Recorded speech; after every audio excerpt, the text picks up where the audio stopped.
There's no subjective experience for a zombie, but from the outside, they look just like a normal human being. So my zombie twin might be behaving just like me, even saying all these things, but would have no consciousness on the inside. Have you ever felt completely alone in a room full of people? Not physically alone, but intellectually, spiritually alone, as if you're the only one truly awake while everyone else moves through life in some kind of trance.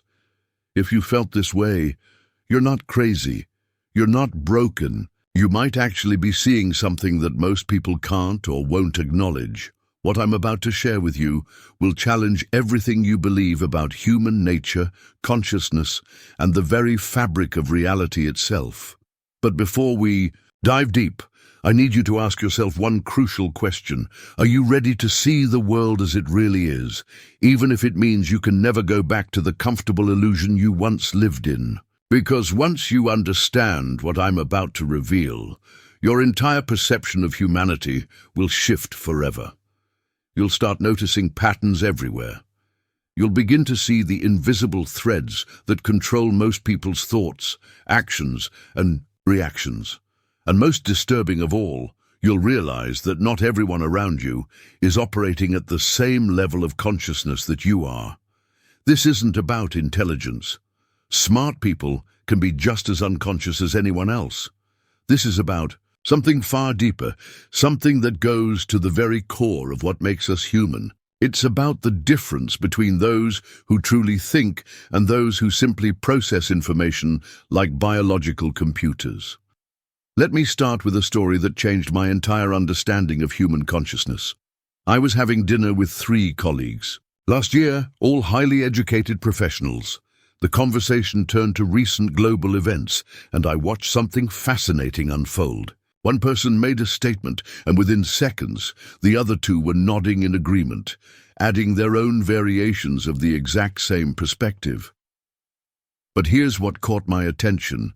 None of them had actually thought about what they were saying. They were simply retrieving pre-installed opinions and presenting them as their own thoughts. When I asked a simple follow-up question that required them to examine their assumptions, they couldn't do it. Instead, they became defensive, almost angry, as if I had attacked something sacred. That's when it hit me. These weren't conversations between thinking individuals. These were scripts being executed by biological programs. The people I was dining with weren't fully conscious in the way I had always assumed. They were operating on what I now call consciousness autopilot. This revelation led me down a rabbit hole of research that has taken years to fully understand. What I discovered will disturb you, but it will also liberate you from the frustration of trying to connect with people who simply cannot connect back. The truth is this: human consciousness exists on a spectrum, and most people operate at the lowest levels without ever realizing it. They live their entire lives in a state of what philosophers call waking sleep, going through the motions of human experience without ever truly experiencing consciousness itself. Think about the people in your life. How many of them have ever surprised you with an original thought? How many have ever questioned a belief they held simply because it made logical sense to do so? How many have ever demonstrated genuine curiosity about ideas that challenge their existing worldview? If you're honest, the number is probably much smaller than you'd like to admit. Most people you encounter are running on mental software that was installed years ago and hasn't been updated since. They react to stimuli in predictable ways, hold opinions they've never examined, and make decisions based on programming they're not even aware of. But why does this happen?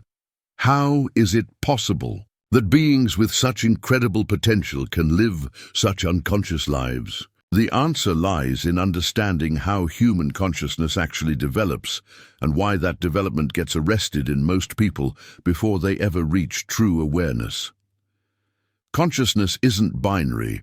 It's not something you either have or don't have. Instead, think of it as a ladder with multiple rungs. Most people get stuck on the bottom few rungs and never climb higher. They mistake their limited perspective for the entire view, never realizing there are vast landscapes of awareness above them.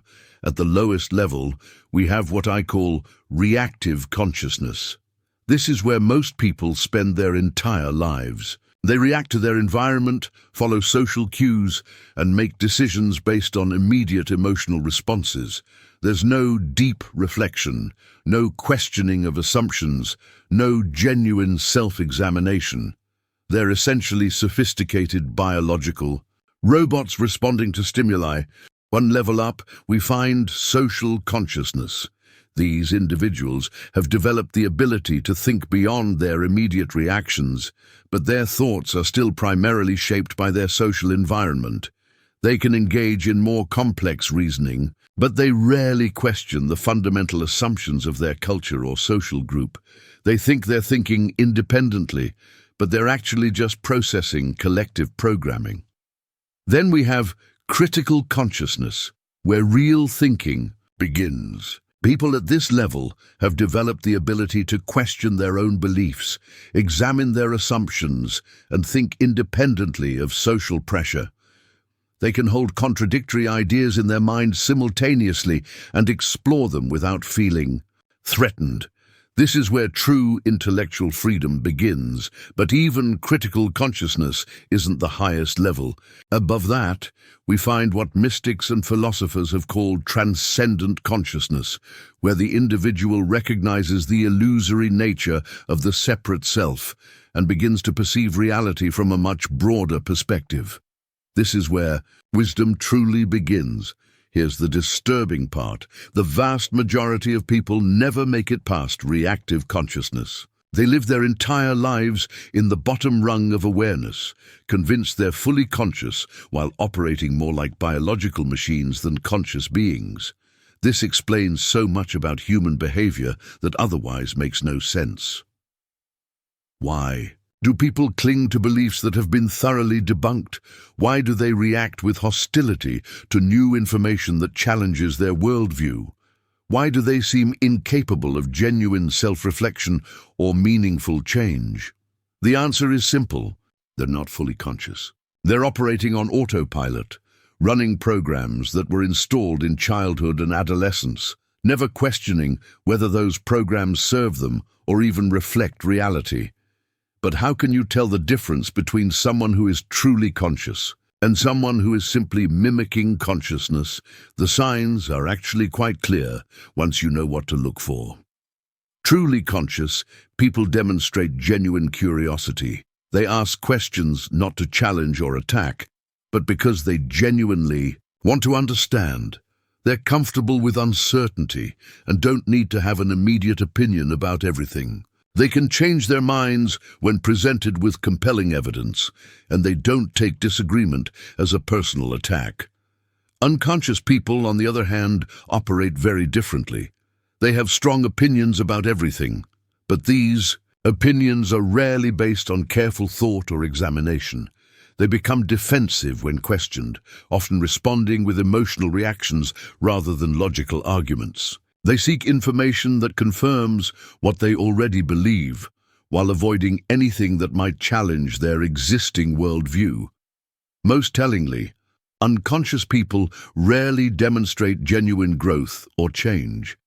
They may acquire new information or skills, but their fundamental way of processing reality remains the same throughout their lives.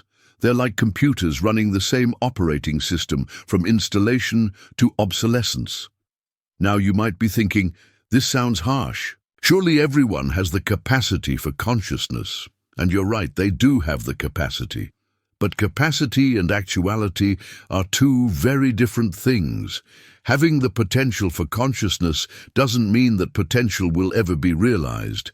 The tragic reality is that our society is structured in a way that actively discourages the development of higher consciousness. From early childhood through formal education and into adult working life, people are rewarded for compliance, conformity, and the ability to process and regurgitate information without questioning it.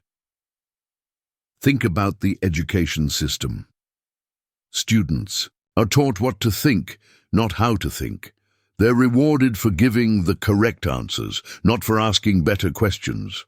Critical thinking is discouraged in favor of standardized responses. By the time someone completes their formal education, they've been thoroughly trained to be intellectual followers rather than independent thinkers. The workplace continues this conditioning. Employees are rewarded for following procedures, meeting metrics, and avoiding anything that might disrupt established systems. Innovation is praised in theory, but often punished in practice if it challenges existing power structures or requires genuine change. Even our entertainment and media are designed to keep people in a state of passive consumption rather than active reflection. We're given endless distractions, carefully crafted to trigger emotional reactions without encouraging deeper thought. The goal isn't to inform or enlighten, but to capture attention and maintain engagement. All of these systems work together to create what I call the consciousness trap. People become so accustomed to having their thinking done for them that they lose the ability to think independently. They mistake the consumption of information for the act of thinking, and they confuse having opinions with having examined beliefs. But here's where it gets even more interesting. The people who are trapped in this system don't realize they're trapped. They genuinely believe they're thinking independently, making free choices, and living conscious lives. They've never experienced higher levels of awareness, so they assume their current level represents the full spectrum of human consciousness. This creates a strange situation where the unconscious majority believes they're just as aware as everyone. Else, while the conscious minority realizes that most people are operating at a much lower level of awareness. It's like being surrounded by people who are convinced they can see color when they're actually colorblind, and they simply can't comprehend what they're missing. This dynamic explains why truly conscious people often feel isolated and misunderstood. They're not being elitist or arrogant when they feel frustrated by the lack of depth in most human interactions. They're experiencing a genuine disconnect between their level of awareness and the level at which most people operate. But here's what's truly fascinating. This isn't just a philosophical observation. Modern neuroscience is beginning to confirm that human brains function very differently depending on their level of conscious development. Brain scans show dramatically different patterns of activity between people who engage in regular self-reflection and those who live primarily reactive lives. People who have developed higher levels of consciousness show increased activity in the prefrontal cortex, the brain region responsible for executive function, abstract reasoning, and self-awareness. Their brains demonstrate greater connectivity between different regions, allowing for more complex and integrated thinking. In contrast, people operating at lower levels of consciousness show much less prefrontal activity and rely more heavily on the limbic system, which governs emotional reactions and automatic behaviors. Their brains function more like sophisticated autopilot systems than conscious thinking machines. This suggests that consciousness isn't just a philosophical concept, but an actual neurological reality. Some people's brains have developed the hardware for higher-order thinking, while others remain stuck with more basic operating systems. But here's the crucial question. If consciousness exists on a spectrum, and most people operate at the lower levels, what does that mean for society as a whole? How does a world function when the majority of its inhabitants aren't fully conscious? The answer is both disturbing and enlightening. Unconscious people don't create, they follow. They don't innovate, they imitate. They don't lead, they comply. A society dominated by unconscious individuals will inevitably become rigid, predictable, and resistant to genuine progress. This explains why real change is so difficult to achieve, why the same problems persist generation after generation, and why most people seem content with systems that clearly don't serve their best interests. They're not capable of envisioning alternatives because envisioning requires a level of consciousness they haven't developed. But it also explains why small groups of conscious individuals can have such disproportionate influence. Throughout history, virtually every significant advancement in human civilization has come from a tiny minority of people operating at higher levels of consciousness. They see possibilities that others can't imagine and create solutions that others couldn't conceive. This brings us to a crucial realization. If you're watching this and truly understanding what I'm saying, you're probably operating at a higher level of consciousness than most people around you. That's not a judgment. It's simply an observation. Most unconscious people wouldn't be interested in this kind of content, and they certainly wouldn't have the patience to engage with these ideas deeply. So what does this mean for you personally? How should you navigate a world where you're conscious, among the mostly unconscious? First, you need to accept that most people cannot and will not operate at your level of awareness. This isn't their fault, and it's not your responsibility to wake them up. Trying to force consciousness on someone who isn't ready for it is like trying to teach advanced mathematics to someone who hasn't learned basic arithmetic. It's frustrating for everyone involved and rarely produces the results you're hoping for. Instead, focus on finding and connecting with other conscious individuals. They exist, though they may be scattered and sometimes hidden. Look for people who ask genuine questions, who demonstrate intellectual humility, who can hold complex ideas, without immediately trying to simplify them into black and white categories. These connections will be far more meaningful and nourishing than trying to have deep conversations with people who simply aren't capable of that level of engagement. It's not about being elitist. It's about being realistic about human nature and working with reality rather than fighting against it. Second, use your consciousness responsibly. Higher awareness comes with both privileges and responsibilities. You have the ability to see patterns, possibilities, and problems that others cannot. This gives you a certain power, but it also creates an obligation to use that power wisely. Don't use your awareness to manipulate or exploit unconscious people. They may be easy targets, but taking advantage of their limitations is both unethical and ultimately self-defeating. Instead, use your consciousness to create, to solve problems, to contribute something meaningful to the world. Third, continue developing your own consciousness. Awareness isn't a destination, it's a journey. There are always higher levels of understanding to reach, deeper insights to discover, broader perspectives to explore. The moment you think you've figured it all out is the moment you stop growing. This means staying curious, remaining open to new ideas, and being willing to question even your most cherished beliefs. It means practicing intellectual humility while maintaining confidence in your ability to think independently. It's a delicate balance, but it's essential for continued growth. Fourth, protect your consciousness from the forces that would drag it back down. Remember, our society is structured to create and maintain unconsciousness. Every day, you're bombarded with messages designed to make you reactive, emotional, and compliant. You're surrounded by people whose unconscious energy can be draining and contagious. Develop strong boundaries. Limit your exposure to mindless entertainment, manipulative media, and unconscious people when possible. Create environments that support conscious thought and reflection. Surround yourself with books, ideas, and experiences that challenge and inspire you. Finally, find peace with the loneliness that comes with consciousness.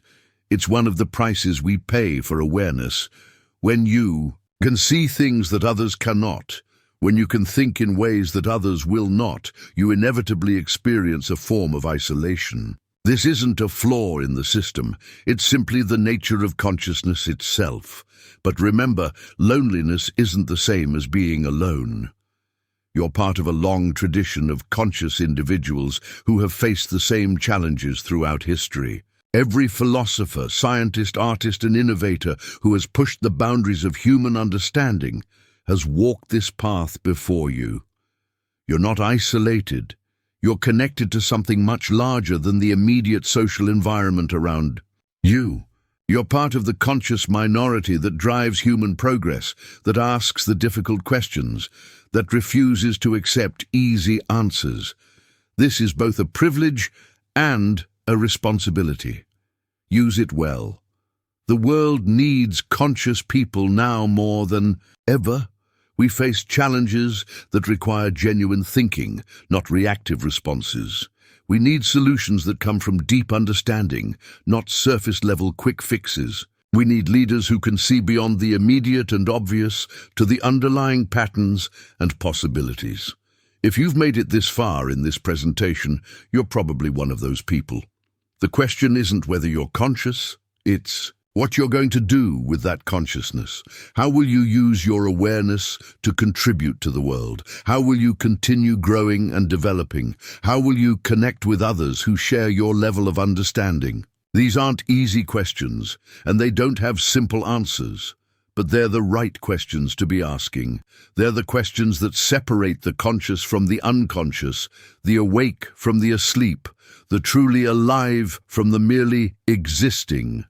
The choice is yours. You can use this understanding to become more conscious, more aware, more fully alive, or you can let the weight of this knowledge discourage you and pull you back toward unconsciousness. The world is full of people who once had glimpses of higher awareness but chose the comfort of unconsciousness over the challenge of growth. Don't be one of them. The world needs your consciousness, your awareness, your unique perspective. It needs people who can think beyond the conventional, who can see possibilities that others miss, who can ask questions that others are afraid to ask. But most importantly, you need these things. You need to honor your own consciousness, to nurture it, to let it flourish. Because once you've tasted true awareness, settling for anything less is a betrayal of your own potential.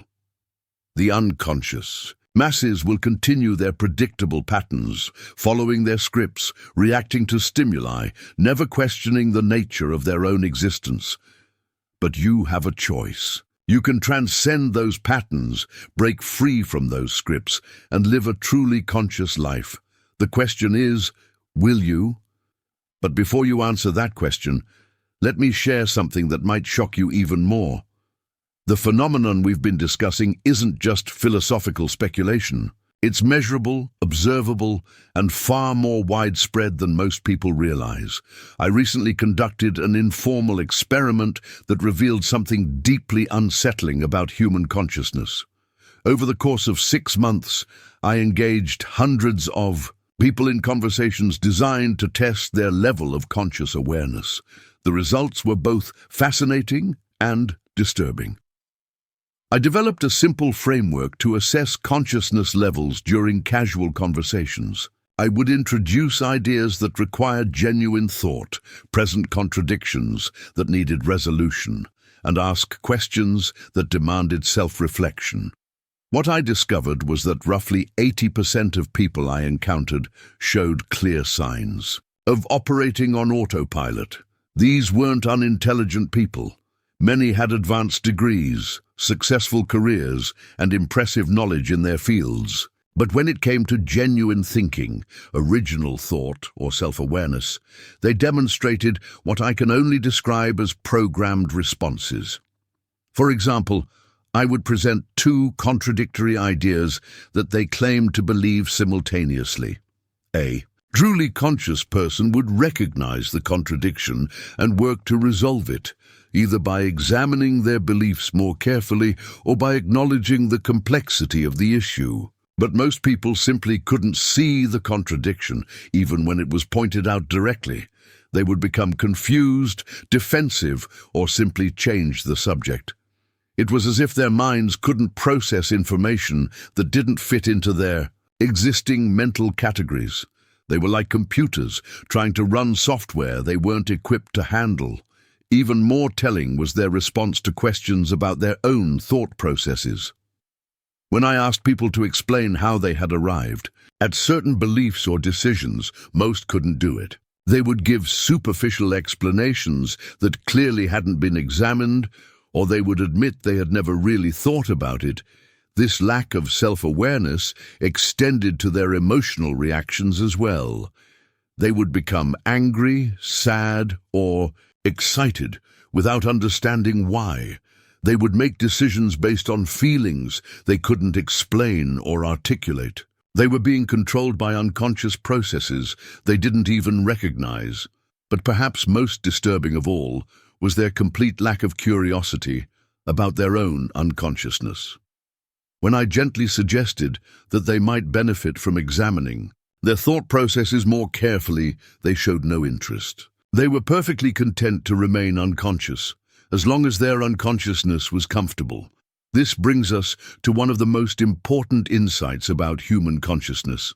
Most people actively resist awakening. It's not that they can't become more conscious, it's that they don't want to. Consciousness requires effort, responsibility, and the willingness to face uncomfortable truths about ourselves and our world.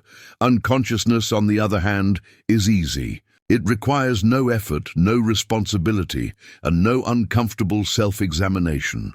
You can simply drift through life, reacting to whatever happens, following whatever seems popular or convenient, never having to make difficult decisions or face challenging realities. This is why attempts to wake people up are usually futile. You're not just fighting ignorance, you're fighting a deep psychological preference for unconsciousness. Most people have organized their entire lives around remaining asleep, and they will resist any threat to that arrangement. But here's what's truly fascinating. The preference for unconsciousness isn't random or accidental. It's been carefully cultivated by systems of power that benefit from having unconscious populations. Conscious people are difficult to control, manipulate, or exploit. They ask inconvenient questions, challenge established authorities, and refuse to accept simple explanations for complex problems. Unconscious people, on the other hand, are ideal citizens for authoritarian systems. They follow orders without question, accept explanations without examination, and blame their problems on whoever they're told to blame. They're predictable, manageable, and profitable. This is why our educational, media, and political systems are designed to discourage genuine thinking while encouraging the appearance of thinking. Students learn to give the right answers rather than ask better questions. Citizens learn to have opinions about everything while understanding nothing deeply. Workers learn to follow procedures rather than solve problems creatively. The result is a population that believes it's educated, informed, and free, while actually being ignorant, manipulated, and controlled. They mistake information consumption for knowledge, opinion holding for thinking, and compliance for freedom. But once you understand this dynamic, you can begin to see it everywhere. Notice how political discussions never actually resolve anything because both sides are operating from unconscious programming rather than conscious analysis. Observe how people can hold contradictory beliefs without noticing the contradiction. Watch how they react emotionally to ideas they've never actually examined. You'll also notice something else, the conscious minority that sees through these systems. They're the ones asking different questions, challenging conventional wisdom, and refusing to accept easy answers. They're often marginalized, ridiculed, or ignored by the unconscious majority, but they're the ones actually thinking. Throughout history, this conscious minority has been responsible for virtually every advance in human understanding. They're the scientists who questioned established theories, the philosophers who examined unexamined assumptions, the artists who showed us new ways of seeing reality. They're also the ones who warned about dangers that others couldn't see, who proposed solutions that others couldn't understand, and who maintained hope when others gave in to despair. They're the reason we have democracy instead of monarchy, science instead of superstition, and human rights instead of arbitrary power. But being part of this conscious minority comes with challenges that most people never face. You see problems that others can't see, understand connections that others miss, and feel responsible for outcomes that others ignore. You live with a constant awareness that things could be better if only more people were willing to think deeply and act consciously. This can lead to frustration, isolation, and sometimes hopelessness. Why don't people see what seems so obvious to you? Why do they keep making the same mistakes over and over? Why do they resist solutions that could clearly improve their lives? The answer, as we've discussed, is that they're not operating at the same level of consciousness that you are. They're not choosing to be unconscious out of malice or stupidity. They're unconscious because that's the level of development they've reached, and they may not have the capacity or motivation to go further. Understanding this can bring both compassion and clarity to your interactions with unconscious people. You can stop expecting them to think and respond the way you do, which will reduce your frustration and increase your effectiveness in dealing with them. You can also begin to appreciate the enormous responsibility that comes with consciousness. If you're one of the few people who can see clearly, think independently, and act consciously, then you have an obligation to use those abilities wisely. This doesn't mean you should try to force consciousness on others, which rarely works and often backfires. Instead, it means you should focus on developing your own consciousness as fully as possible and using it to create positive change in whatever ways are available to you. Some conscious people become teachers, trying to help others develop their awareness. Others become creators, producing art, literature, or innovations that expand human possibilities. Still others become leaders, working to create systems that support conscious development rather than unconscious compliance. But regardless of how you choose to use your consciousness, the most important thing is that you continue to develop it. Consciousness isn't a fixed state. It's an ongoing process of growth and expansion. There are always deeper levels of understanding to reach, broader perspectives to explore, and more integrated ways of thinking and being. This requires constant effort and attention. The forces that created unconsciousness in others are still working on you. Every day, you're exposed to information designed to make you reactive rather than reflective, emotional rather than rational, compliant rather than independent. You have to actively resist these influences and consciously choose growth over comfort, truth over convenience, and awareness over ignorance. This is the price of consciousness, but it's also its greatest reward. Because once you've experienced true consciousness, once you've tasted the freedom that comes with independent thought and self-awareness, you can never be fully satisfied with anything less. You become addicted to growth, to understanding, to the ongoing expansion of your awareness and capabilities.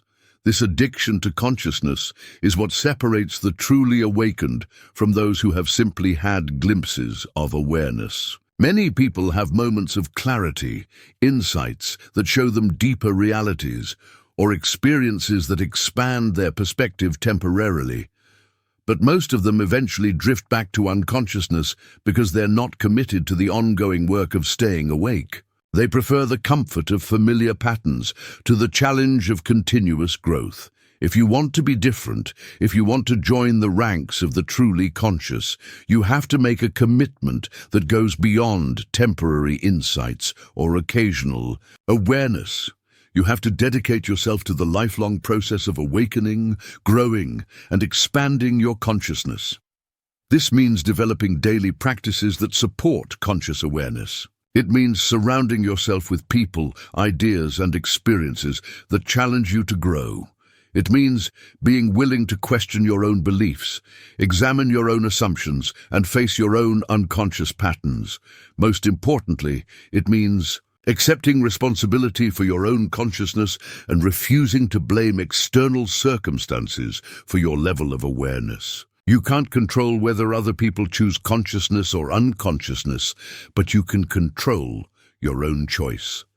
And that choice, repeated daily in countless small decisions, determines whether you join the conscious minority that shapes human destiny or remain part of the unconscious majority that is shaped by it. The evidence is overwhelming that consciousness exists on a spectrum, that most people operate at relatively low levels of awareness, and that a small minority of conscious individuals has always been responsible for human progress. The question isn't whether this is true. The evidence is too clear to deny. The question is what you're going to do with this knowledge. Will you use it as an excuse to feel superior to others, or as a motivation to develop your own consciousness more fully? Will you become frustrated with the unconsciousness around you, or will you find ways to work skillfully with reality as it is? Will you retreat into isolation because connecting with unconscious people is difficult? Or will you find other conscious individuals and build meaningful relationships with them? Most importantly, will you take responsibility for developing your own consciousness to its fullest potential, regardless of what anyone else chooses to do? These are the questions that determine whether this knowledge becomes a blessing or a curse in your life. The choice, as always, is entirely yours. But remember this, if you've understood what I've shared today, if these ideas resonate with your own observations and experiences, then you're already part of the conscious minority. You're already different from most people around you. The question isn't whether you're conscious, it's how conscious you're willing to become. There are no limits to the expansion of awareness except those we impose on ourselves. Every great thinker, innovator and leader in human history started where you are now, with the recognition that consciousness is possible, valuable, and worth developing. What separated them from others wasn't superior intelligence or special talents, it was their commitment to the ongoing work of awakening. That same commitment is available to you. The same potential for expanded awareness, deeper understanding, and more effective action exists within you as it did within them. The only question is whether you'll choose to develop it. And here's the final truth I want to leave you with. This isn't just about personal development or individual awakening. The future of humanity itself depends on more people making the choice to become conscious. We're living through a critical period in human history. The challenges we face, from climate change to technological disruption to social fragmentation, require conscious solutions. They require people who can think beyond immediate self-interest, who can see long-term consequences, who can work together. Despite differences, unconscious people can't solve these problems because they can't even see them clearly. They're too caught up in their own reactive patterns, too trapped by their own programming, too limited by their own perspective. But conscious people can see the bigger picture. They can think systemically, plan strategically, and act with genuine wisdom. They're the ones who will create the innovations, build the institutions, and make the difficult decisions that will determine whether humanity thrives or merely survives. So your choice to develop consciousness isn't just about you. It's about all of us. Every person who chooses awareness over ignorance, growth over stagnation, wisdom over folly, contributes to the collective intelligence of our species. You have the opportunity to be part of something much larger than yourself, to join the ranks of conscious individuals who have always been humanity's hope for a better future, to contribute your unique perspective, talents, and energy to the ongoing project of human evolution. The question remains, will you take that opportunity? Will you make the commitment to conscious development? Will you join the awakened minority that sees clearly, thinks independently, and acts wisely? The choice is yours. But choose quickly, because time is running out, and the world needs conscious people now more than ever before.